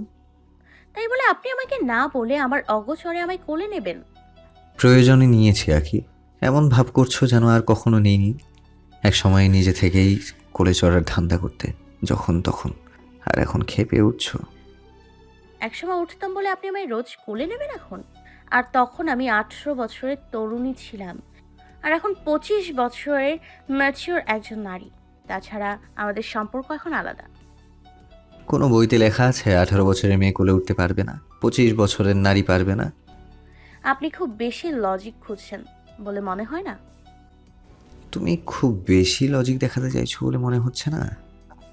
আপনি কিন্তু এবার অতিরিক্ত বিরক্ত করছেন। তুমি কোথায় কম করছো? আপনি যে আস্ত ঢ্যাঁড়স ছিলেন, সেই আস্ত ঢ্যাঁড়সই রয়েছেন, একটু বদলাননি। হ্যাঁ, আর তুমি সেই ঢ্যাঁড়সের পচা অংশ। কথাটা শুনেই আখি হাসি চলে আসলো। হাসতে হাসতে বলল, ঢ্যাঁড়সের পচা অংশ এ কেমন উপাধি? বেশ করেছি, তোমার সাথে কথায় জিতে ওঠার ক্ষমতা আমি কোথা থেকে জুটাবো? মুখে তো কথার ফুল ছড়ি। এবার চুপ করে শুয়ে থাকো। স্যালাইনটা শেষ না হওয়া অবধি জায়গা থেকে নড়বে না। আপনি বললেন আর আমি করলাম, তাই না? মোটেও এমনটা ভাববেন না, আমি একদম ঠিক আছি, কাজ আছে আমার। আখি উঠে যেতে নিচ্ছে, আদ্রিত আখিকে টান দিয়ে বসা থেকে বালিশে শুইয়ে দিল, যাতে আদ্রিত বেশ ঝুঁকে আখির উপর চলে গেল। দুজনের চোখে চোখ পড়ল, দুজনের ঘন নিঃশ্বাস উপচে পড়ছে একে অপরের উপর। হৃদস্পন্দন দ্রুতগতির হয়ে গেল মুহূর্তেই দুজনার। পুরাতন সেই সুপ্ত অনুভূতিগুলো নাড়া দিয়ে গেল দুজনেরই মনে। তবে অল্প সময় আখি স্বাভাবিক অবস্থায় চলে আসলে আদিতের বুকে হালকা ধাক্কা দিল উঠে যাওয়ার জন্য। ধাক্কাটাতে আদিত্য স্বাভাবিক অবস্থায় ফিরে এসে আখির উপর থেকে উঠে বসল। বেশ শান্ত গলায় বলল আদিত্য, সব কিছুতেই যে ভালো না আখি। আমার সাথে ঝগড়া করার ইচ্ছে করো ইচ্ছে মতো, কিন্তু নিজেকে কষ্ট দিও না। ঘুমিয়ে থাকো, সুস্থ হয়ে গেলে ইচ্ছে মতো ঝগড়া করে নিও। ঝগড়া আপনি শুরু করেন, আমি না। না, তুমি কেন শুরু করবে? ঝগড়া কাকে বলে তুমি তো জানোই না। আদিত্যের কথায় দাঁত কেলিয়ে হাসি দিল আখি। আখির মুখে সেই দুষ্ট হাসি মন ভুলালো আদ্রিতের। আখি ইচ্ছে করেই তার সাথে ঝগড়া বাঁধায় জানে আদ্রিত। আদিত্যের সাথে ঝগড়া করা যে তার এক সময়কার সব থেকে পছন্দের একটা অভ্যেস ছিল। অভ্যেসটা এখনো আখি যেতে দেয়নি, জেনেই মনে বেশ শান্তি পেল আদ্রিত। এবার বলল, পারো বটে তুমি। ঘুমো এবার। ঘুমের ওষুধ দিয়ে দিচ্ছি, খেয়ে নাও, এমনিতেই ঘুম চলে আসবে। রিয়াদ দেখা করতে এসেছে আজ আদৃশের সাথে। দুজন বেশ সময় থেকে গল্পে মগ্ন একে অপরের সাথে। আজ আদৃশ হৃদিকাকে নিয়ে বাইরে যাবে বলেছিল, কিন্তু হঠাৎ রিয়াদ আসলেই যাওয়া ক্যান্সেল করে দিল সে। সেই কবে থেকে রিয়াদকে নিয়ে পড়ে আছে আদৃশ। রিয়াদকে পেলে যেন দুনিয়া ভুলে যায়, এমনটাই মনে হয় হৃদিকার। এখন থেকে নয়, জবে থেকে বাড়িতে এসেছে হৃদিকা তখন থেকেই দেখছে রিয়াদকে নিজের জীবনের একটা আলাদা অংশ মনে করে আদৃশ। দুজন ড্রয়িং রুমে বসে গল্প করছে, দূর থেকে তাদের দিকে দৃষ্টি স্থির রেখে তাকিয়ে আছে হৃদিকা। রিয়াদ, কি করব বল? আখিকে তো কোনো মতে আর ধরে রাখতে পারছি না। আরে চিন্তা করিস না, এই মেয়েদের পিছনে বেশি ঘুরলে এমন। পাত্তা দেওয়াও বন্ধ করে দিয়ে দেখ, এমনিতেই পেছনে এসে ঘুরঘুর করবে। আখি এমন না রিয়াদ। আরে ঘুরে ফিরে সকল মেয়েরা একই সেম। আদিত্য আখিকে ঘুমের ওষুধ খাইয়ে তাকে ঘুমানোর কথা বলে কেবিন থেকে বেরোতে যাবে, তখন সেখানে প্রবেশ করলেন ডক্টর আশরাফ ও ডক্টর আহিল, সম্পর্কে আখির বড় ভাই। আহিল ছুটে গেছিল, তবে তার বোন হাসপাতালে জয়েন করেছে শুনেই নিজেকে আটকে রাখতে পারেনি। আজকেও ছুটেছিল, কিন্তু বোনকে দেখার আশ আর লুকাতে না পেরে চলে আসলো। এসে যখন শুনল তার বোন অজ্ঞান হয়ে পড়ে গেছে, তখন তার ভেতরের অস্থিরতা কত গুণ বেড়ে গেছিল তা শুধু সেই জানে। তবু নিজেকে কঠিন মানবরূপে উপস্থাপন করার দৃঢ় প্রচেষ্টা নিয়ে হাসলেও বোনের সন্নিকটে। ডক্টর আশরাফও মেয়ের অবস্থা সম্পর্কে জেনে নিজেকে আর দমিয়ে রাখতে পারেননি। দুজনের ভেতরে অস্বাভাবিক ভাবটা থাকলেও বাইরের দিক থেকে যথেষ্ট স্বাভাবিক হয়ে থাকার চেষ্টা করে আসলেন। ডক্টর আশরাফ জিজ্ঞেস করলেন আখিকে, ডাক্তার আখি, আপনার নাকি শরীর খারাপ? আখি জানে তার বাবা তার শরীর খারাপ শুনে অস্থির হয়ে আছেন, যা উনি আখিকে বোঝাতে চাইছেন না, কিন্তু আখি তা ঠিকই বুঝে নিতে পেরেছে, যার ফলস্বরূপ তার মনে এক উৎফুল্ল ভাব ছেয়ে গেল। তার বাবা ও ভাই তার উপর রেগে থাকলেও তাকে নিয়ে ভাবাটা বন্ধ করেনি তারা। এখনও আখিকে তারা ঠিক আগের মতোই ভালোবাসে। আখির জন্য যে তা খুব বড় পাওনা। আখি এবার বেশ খুশি মনে ঠোঁটের কোণে অল্প হাসি টেনে বলল, তেমন কিছু না স্যার, এমনি একটু শরীর দুর্বল। খবর পেয়েছি আপনার শরীর খুব দুর্বল। ডাক্তার আদৃত আপনার চেক আপ করেছেন, আপনাকে ছুটি দেওয়া হলো। বাড়ি গিয়ে বিশ্রাম নিন, শরীর ভালো হলে তখন এসে হাসপাতালে জয়েন করে নেবেন। কাট কাট কণ্ঠে কথাগুলো বলেই চলে গেলেন ডক্টর আশরাফ। এবার আহিল বলল, নিজের খেয়াল রাখবেন ডাক্তার আখি, এত বেখেয়ালি থাকলে তো হয়। অতঃপর আহিলও চলে যেতে নিলেই আখি উঠেই তাকে পেছন থেকে জড়িয়ে ধরে নিল। ফুফিয়ে কেঁদে উঠে বলতে লাগলো, ভাইয়া ক্ষমা করে দে আমায়, বাবা মায়ের কাছে ক্ষমা চাওয়ার কোনো ক্ষমতা আমার নেই রে ভাইয়া, কিন্তু তুই তো আমার সেই ভাইয়া যে কখনো আমার উপর রাগে না, আমায় সব সময় মাথায় তুলে রাখে, যার চোখে আমার কখনো কোনো দোষ থাকে না, যার জন্য সে মরতে বা মারতে কখনো দ্বিধা বোধ করবে না, তার দিকে থেকে আজ কিভাবে সে মুখ ফিরিয়ে নিতে পারে? এই ভাইয়া, তুই না 2 ঘন্টার বেশি আমার সাথে কথা না বলে থাকতে পারতি না? তবে আজ তো 3 বছর পেরিয়ে গেল, কিভাবে কথা না বলে আছিস বল? ভুল করে গেছি ভাইয়া। আদৃশের মিথ্যে ভালোবাসা হারানোর ভয়ে তোমাদের সাথে জড়িয়ে থাকা অকৃত্রিম ও সত্যিকারের ভালোবাসার বন্ধনে অসম্মান করলাম আমি। তার সাজাও তো পাচ্ছি, আর সাজা দিস না। সহ্যের সীমা অতিক্রম হয়ে গেছে আমার। আল্লাহ আমাকে ছাড় দেননি, দেখ দয়া করে আর পর করে দিস না। আখির কথায় চোখে জমে আসা জল উপচে পড়ল। তবুও নিজেকে দুর্বল পড়তে দিল না আহিল। চেয়েও আখির দেওয়া ক্ষত সে ভুলতে পারে না। হ্যাঁ, অনেক করে নিজেকে সামলালো। আখিকে নিজের থেকে খুব সাবধানে ছাড়িয়ে নিল, যাতে তার হাতের স্যালাইনে সূচের জায়গাটায় সে ব্যথা না পায়। অতঃপর পাক না ফিরেই চলে গেল সে বেগতিক পায়ে। আখি সেই জায়গায় হুমড়ি খেয়ে পড়েই কাঁদতে লাগলো। কয়েক মুহূর্তে ইন্সপেক্টর ইশতিয়াকের বাড়ির অ্যাড্রেস পেয়ে গেল জিসান, কিন্তু তার বাড়িকে উল্টো আরও নিরাশতায় পড়ল সে। তার স্ত্রীর কাছ থেকে জানা যায় ইশতিয়াক নিজেই 7 বছর আগে প্রমত্ত অঙ্গনার হাতে খুন হয়। তার লাশের পাশে লেখা ছিল,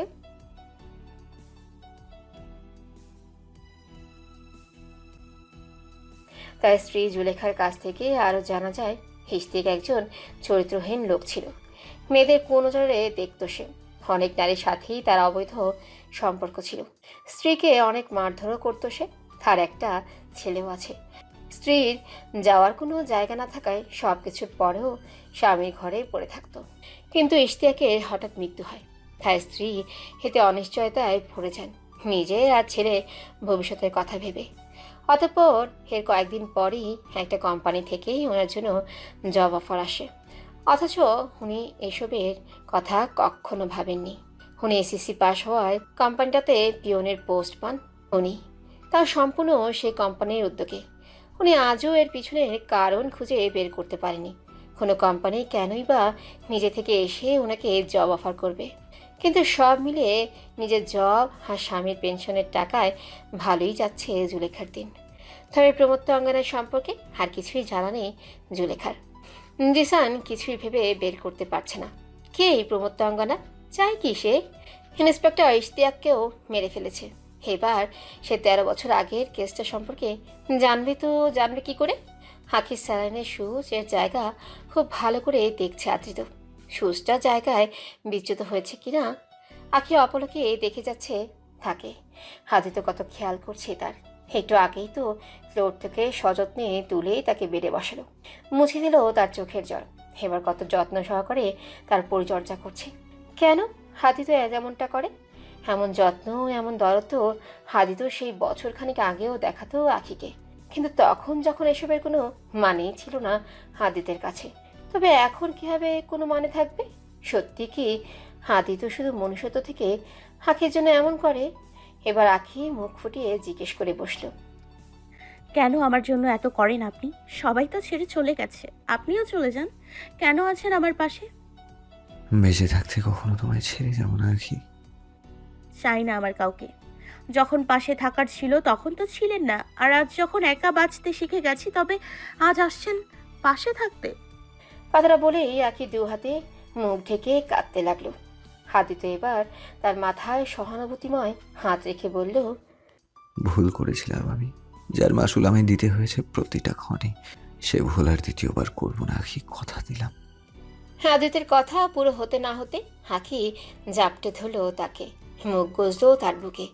অতিরিক্ত কান্নায় ফুপানোর হাড় এবার বেড়ে গেছে তার অনেক। ফুপিয়ে ফুপিয়ে আধ ভাঙা বাক্যে প্রকাশ করতে লাগলো সে তার মনোভাব। কেন আদৃশ এমন করলো বলেন না? মনের পীড়া সহ্য করার ক্ষমতা জুটিয়ে উঠতে পারবো না, এ ভয়ে তার জন্য আমি সব ছাড়লাম।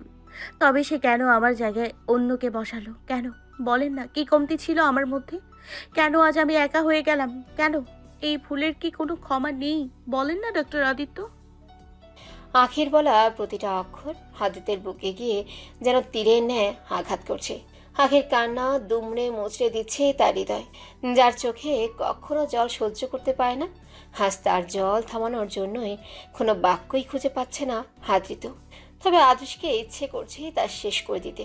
হাকির কষ্টের কারণকেই হুপড়ে ফেলতে ইচ্ছে করছে তার মূল থেকে। হাকির পীড়া নাড়িয়ে দিয়েছে আদিতকে। চোখ জলে টইটম্বর হয়ে গেছে মুহূর্তেই। দুফোঁটা জল গড়িয়ে পড়ল এবার গাল বেয়ে। হাদিত শুধু আখির মাথায় হাত বুলিয়ে দিয়ে তাকে সান্ত্বনা প্রদানে অল্প প্রচেষ্টা করতেই থাকলো। বেশ খানিকক্ষণ সময় হাদিতের বুকে মুখ লুকিয়ে কান্না করলেও আখি। অনেকদিন পর যেন সত্য ও শান্তির এক আশ্রয় তার মন হালকা করার বড় এক মাধ্যম হয়ে উঠল। হ্যাঁ, মনটা এবার বেশ হালকা লাগছে আখির। তবে আচমকা এক দুর্বোধ্যতা আঁকড়ে ধরেছে তাকে। এক সময় যে বুকে ঠাঁই খুঁজতেই কোনো দ্বিধাদ্বন্দ্ব ছিল না, আজ সে বুকখানাতে ঠাঁই নিতে এক জড়তার মার পেঁচে জড়িয়ে গেছে আখি। হাদিতকে ছেড়ে দিয়ে নিজেকে অতি স্বাভাবিক দেখানোর চেষ্টা করলো সে। হাদিত এবার হাত বাড়িয়ে তার দু চোখ আবারও মুছে দিল। হালতো স্বরে বলল, হিটলার আখির চোখে এই জল মানায় না। আমাদের হিটলার কবে থেকে অন্যের দেয়া শোকে কাতর হওয়া শিখে গেল। দেখো, কেঁদে কেঁদে কি হাল করেছ নিজের, পুরো চেহারা লাল হয়ে গেছে। এবার বন্ধ করো এসব। আর যেখানে কথা আশরাফ আঙ্কেল আর আহিলের, ওনারা তোমাকে অনেক ভালোবাসেন। দেখে নিও, একদিন না একদিন তোমাকে আবারও আপন করে নেবেন তারা। আদিতের বলা এই কয়েকটা বাক্য হাকির মনকে অসীম এক প্রশান্তির ছোঁয়ায় মাতিয়ে তুল। মনে এলো তার অদম্য এক তৃপ্তির অনুভূতি। সবকিছু ফিরে পাওয়ার আশ্বাসটা হাজার গুণ বেড়ে গেল। বরাবরের মতোই আদিতের কয়েকটা কথাই আখির ক্ষতে ওষুধের কাজ করলো। আজ স্ত্রী মাসুমার সঙ্গে অনেক ঝগড়া করে এসেছে রিয়াদ। তাকে ছেড়ে দিতে চায় সে, কিন্তু মাসুমা তাকে ছাড়বে না কোনো কিছুর বিনিময়েও। তার সন্তানদের অগোছলো একটা জীবন দিতে রাজি না মাসুমা, তাই সে রিয়াদকে ছাড়ছে না। এদিকে রিয়াদের মন ভরে উঠেছে মাসুমার উপর। প্রেম করে বিয়ে করলো, এখন আর মাসুমাকে চাই না তার। নতুন বিয়ে করার জন্য এদিক ওদিক লুচ্চামি করে বেড়াচ্ছে। আজ ঝগড়া করে সোজা পাবেই চলে আসলো রিয়াদ। এখানে এসেই পাশের বাড়ির মিসেস ইশানা হাফিজকে দেখতে পেল। তার সাথে বেশ কিছুদিন থেকেই আপত্তিকর কথাবার্তা হয় রিয়াদের। প্রায় ফোনে কথা বলে। অনেকদিন থেকেই তার উপর নজর রিয়াদের। স্বামী বড়লোক, কিন্তু বেশ বৃদ্ধ। টাকা কামাই করতে গিয়ে অর্ধেক জীবন পার করে দিয়েছে। আর টাকার বল আছে বলেই এই বয়সেই যুবতী মেয়ে বিয়ে করতে পারল। ঈশানার বয়স কম, তার উপর থেকে এই সুন্দরী। স্বভাব চরিত্রেরও কোনো ঠিক ঠিকানা নেই। স্বামীর টাকায় ফুর্তি করাই তার মুখ্য কাজ। স্বামী সুন্দরী বউ পেয়েছে, তাই তার উপর কখনো কোনো কথা বলে না। তাকে তার ইচ্ছে স্বাধীন ছেড়ে দিয়েছে। অন্ধের ন্যায় বিশ্বাস করে তাকে। যার লাভ ইশারা সবসময়ই নিয়ে থাকে। আজকেও একটা পাবে এসেছে স্বামী দেশের বাইরে, তাই ফুর্তি করবে আজ রাত ভর এখানে ইশারা। হঠাৎ রিয়াদকে দেখে তার ভালো লাগার পরিমাণ দ্বিগুণ হলো। রিয়াদের মতো সুদর্শন পুরুষকে কাছে পাওয়া তৃষ্ণা তার বহুদিনের। ঈশানাকে দেখে রিয়াদেরও সুপ্ত মনের বাসনা জেগে উঠল। মদের গ্লাস নিয়ে তার পাশে গিয়ে বসল। ঈশানার সাথে অশ্লীলতার সহিত কথা বলা শুরু করলো। আচমকা ঈশানা এসে তার কোলে বসে পড়ল, হাতে মদের গ্লাস নিয়ে। ঈশানা তার গ্লাস থেকে কিছু আংশিক মদ রিয়াদের মুখে ঢেলে দিল। অতঃপর রিয়াদ কামকতায় তাকে জড়িয়ে ধরতে নিলে ঈশানা নেশাক্ত হেসে উঠে ডান্স করতে শুরু করলো। রিয়াদও সাথে উঠে গেল। একসাথে দুজন একে অপরের গায়ে ঢলে পড়ে নাচতে লাগলো। ডান্স করে করে ঈশানা রিয়াদকে একটা কক্ষের দিকে আসার জন্য ইশারা করলো। তারপর সেদিকে হাঁটাও ধরলো। রিয়াদও তার পিছু নিল। কিন্তু হঠাৎ ভিড়ের মধ্যে ঈশানাকে কোথাও হারিয়ে ফেলল রিয়াদ। এদিক ওদিক খুঁজতে লাগলো, কিন্তু ঈশানাকে কোথাও পেল না। ক্ষণিক পর ঈশানার নাম্বার থেকে ফোন আসলে রিয়াদ ফোন ধরল। হু আর ইউ বেবি? পিছনে ওই গাছগুলির পূর্ণ জঙ্গল টাইপের জায়গায় কি করছো তুমি? ওকে বেবি, তুমি যেখানে বলবে আমি আসতে রাজি। অপেক্ষা করো, আমি আসছি এক্ষুনি। অতঃপর পাবের বাইরে চলে গেল রিয়াদ। পেছনের দিকটা বেশ গাছগাছালিপূর্ণ একটা জায়গা। সেখানে গিয়ে কাউকেই পেল না রিয়াদ। আশেপাশে খুঁজতে লাগলো ঈশানাকে। কোথাও তাকে পাওয়া যাচ্ছে না। তাই ভেতরের দিকে আরেকটু ঢুকে তাকে খোঁজার চেষ্টা করলো তার নাম নিয়ে, কিন্তু কোথাও তার সাড়া পেল না। হঠাৎ মাথায় আঘাত পেল। কিছু বোঝার আগেই জ্ঞান হারালো রিয়াদ। অচেতন অবস্থায় পড়ে থাকা রিয়াদকে কুলকারণ্য থেকে দূর করার প্রচেষ্টায় তার পা টেনে এক জনশূন্য নির্জন জায়গার দিকে হাঁটা ধরেছে হুডি পরা অজ্ঞাত সেজন। টানতে টানতে রিয়াদকে জনমানবহীন একটা জায়গায় নিয়ে আসে অবশেষে। রিয়াদের নাকে বেশ সময় টিপ দিয়ে ধরে থাকলে তার জ্ঞান ফিরে আসে অল্প সময়। জ্ঞান ফিরে আসলেও বুঝে উঠতে পারে না সহজে কিছুই। আশেপাশে আর সামনে হুডিওয়ালা ব্যক্তিকে দেখে হকচকিয়ে যায় বেশ। নেশাভরা কণ্ঠে বোকার মতো প্রশ্ন করে তাকে, কে তুমি? আমাকে এখানে কেন এনেছো? তুমি ঈশানা নাও? কে তুমি? ঈশানা কোথায়?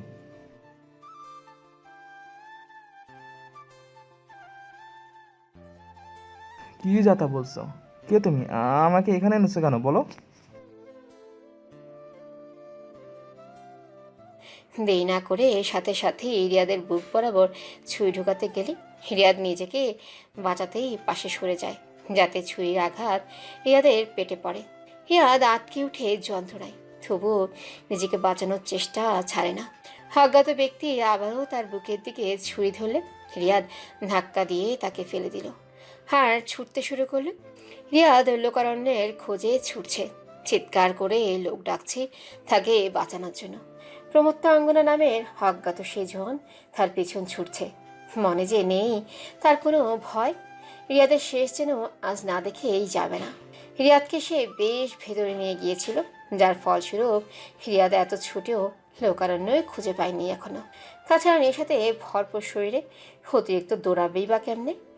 দৌড়াতে গিয়ে হোঁচট খেয়ে পড়ে গেল রিয়াদ। অজ্ঞাত সে ব্যক্তি আবারও তার উপর ঝাঁপিয়ে পড়ে, তাকে ছুরির আঘাত করতে চাইলে তার সাথে ধস্তাধস্তি করে রিয়াদ।